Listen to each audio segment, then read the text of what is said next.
The rabbit hole that is Vanitas keeps getting deeper and deeper and deeper as we went into episode 10 of the Case Study of Vanitas. This is my thoughts on the episode, so let's jump right into it. So yeah, interestingly enough, right when we first open up this episode, we get a brief glimpse of some interesting individuals. One being this kind of cloaked individual I'm going to assume is probably the original Vanitas.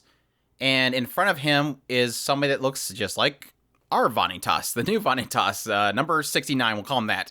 And in his arms of this true Vanitas, what I'm assuming is this white-haired boy. And he tells our Vanitas, that I'm assuming, why would you do something cruel to this child? And what are you going to do? Are you going to come with me? And so this is easily confirmed later on when we start getting more into this vision of Vanitas and this other boy, that yes, this big fellow seemingly is the true Vanitas. And this is some kind of flashback where we see the point in which this Vanitas took in 69, and as we'll find out later, 71. So apparently this Vanitas broke into this lab of Moro and not only took number 69, who is our Vanitas, but also somebody else who was number 71. And as we see more visions later on, it's kind of painting out the story that this vampire Vanitas took in 69 and 71, and at some point, based on the outcries of this 71 in these visions, Vanitas didn't like the vampire Vanitas, and he may have harmed him or killed him, because this 71 is crying out, why do you hate him? Father saved us. He took us from that lab. And then why did you kill him or something like that? Why did you take him away, give him back or something like that? So it seems like already they're kind of painting this picture that, again, 69 and 71 were taken by this vampire Vanitas, and that 69 may have killed Vanitas. And based on a couple of kind of hints at the very end, it feels as if they're trying to paint it out as if 69 is basically doing what he's doing now in order to repay killing Vanitas. That's kind of where my theories is going right now, based on these very brief clips. Now, granted, in most situations like this, where we get these brief moments of, oh my gosh, did they actually kill this person? It usually ends up being not. Like, it'll probably turn into something where, 69 put himself in a bad position, and Vanitas came to save him, and it got him killed. And it's usually never they actually physically, directly killed somebody. It's just them painting themselves with this regret, and this regret turns into, obviously, I did it.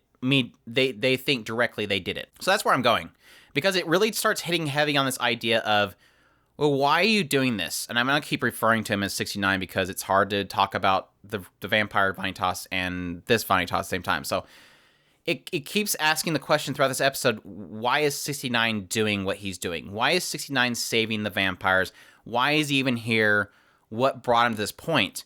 And by the layout of these flashbacks of this vampire Vanitas saving 69 and 71, and then 71's statements, no way questioning why 69 is there when he's obviously giving up on this curse bearer. It's almost if it's painting that I'm doing this, I'm saving the vampires, I'm going to take on the role that Vanitas had.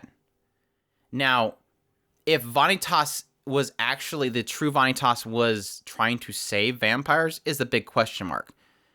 He could also be, it could be a thing where Vanitas, or 69, hated the vampire Vanitas because he was killing vampires, and so he stopped Vanitas and now is trying to save all vampires to undo what the vampire Vanitas did. I'm running with like 15 different theories here, but that's just where my mind's going. So the rest of the episode was decent. I really did get a kick out of the fact that it wasn't that he didn't want to punch Moros in the belly. It was that he chose to basically flirt with Moros and talk about him highly in order to coerce him into giving them information that they needed, because he knew that if they just came in there and attacked Moros would never tell them. But still, even then, they get information about this backing that they have, which we'll find out later, seems to be Ruthven. Ruthven apparently was helping Moros with his work because Spider shows up. So that then ties in Spider and Charlatan. It ties in everything now with Ruthven. So at the last scene at the very end after the cast, we see Ruthven, and apparently, yes, he has been working with all these people. Apparently, he has something to do with the creation of the Curse Bearers.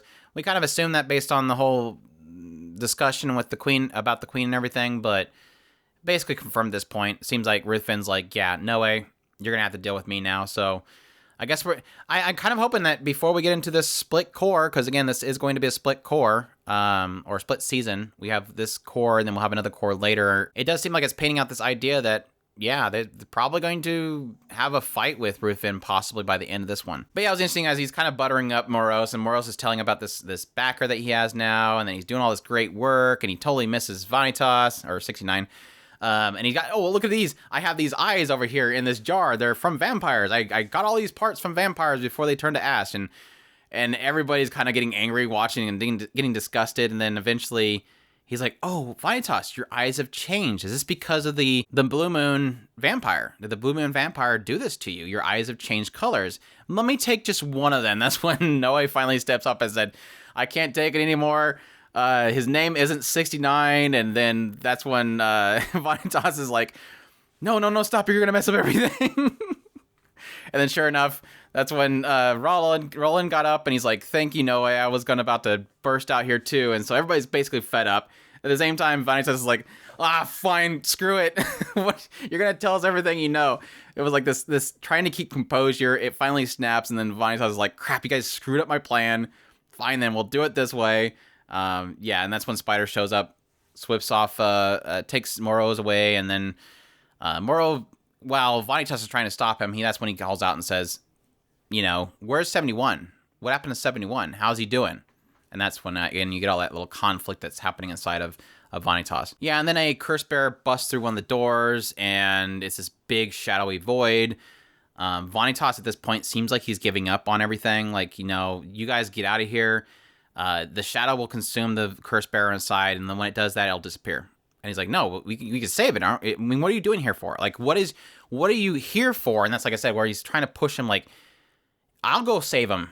Just get out of here. But what are you here for? And that's when Vanitas steps up again and said, I'm a doctor, and I'm going to save all the vampires. So it kind of has a moment where Noe is kind of that encouragement that he needs to kind of move on. So yeah, it was really cute because they go in there, they break away this curse bearer, they save it, and then like they have this funny little moment after they get spit back out of this thing, where Vanitas is like, that literally shouldn't have worked. There's no reasoning why we should have survived. Because Noe's like, we almost died. I'm so sorry that I made us do that because that was stupid. And Vanitas is like, that literally should not have been possible. But then they start laughing together, and it was really funny because Roland sees this, and it like changes Roland a lot, because as they go to leave, Roland's like, okay, leave these two that you saved. I will make sure they get to the count. Don't worry about them.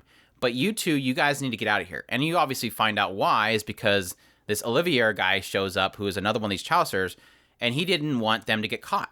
He, after seeing this friendship between human and vampire, this bond, it's changed everything that Roland sees. Like everything that he's always believed has been shattered. And so he wanted to make sure that Vanitas and Noe got out of there, and he's befriended them. Like they have changed his perspective. And later on, when Olivier actually shows up, and he tells Olivier, like, you won't believe it, I made friends with a vampire. I met these two, they changed me, and they were fantastic. They were happy together. And Olivier's like, don't tell anybody that. And he's like, well, why? Because the Chaucers will kick me out?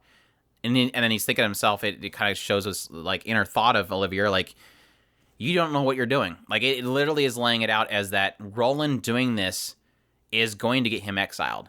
But he doesn't care, it seemingly. And Olivier does care, obviously. He seems to have some kind of desire for Roland not to screw up his life, and that everything he does seems to be come back to Olivier. But that was really cool. I really like that aspect of, because Honestly, to be honest, when Roland first showed up, I'm like, okay, here's the evil church people. Well, let's go. Let's do the evil church thing. But to have this aspect of him not just being, it felt early on like he was just an absolute like tunnel vision character, and the writer said, no, you're not correct. I'm not bad at writing. So yeah, I love Roland. That was awesome. But yeah, they finally get out of there and talk about how tired they are, and yeah, that's when we get a shot of Ruthven and that he's behind a lot of it. So I guess I forgot to mention, yeah, Muro apparently the reason why he was doing the studies on the vampires does come out that he just wanted to become a vampire. So there you go. That was weird. But yeah, crazy stuff. Pretty much, I don't have much to talk about at the very end because I talked about it all at the very beginning. So I hope you guys enjoyed my thoughts on episode 10 of the Case Study of Vanitas. If you did, leave a like down below. Comment, let me know what you thought of the episode. Subscribe if you haven't already. Share this video if you can. Support us on Patreon if you have a spare buck. And y'all take care.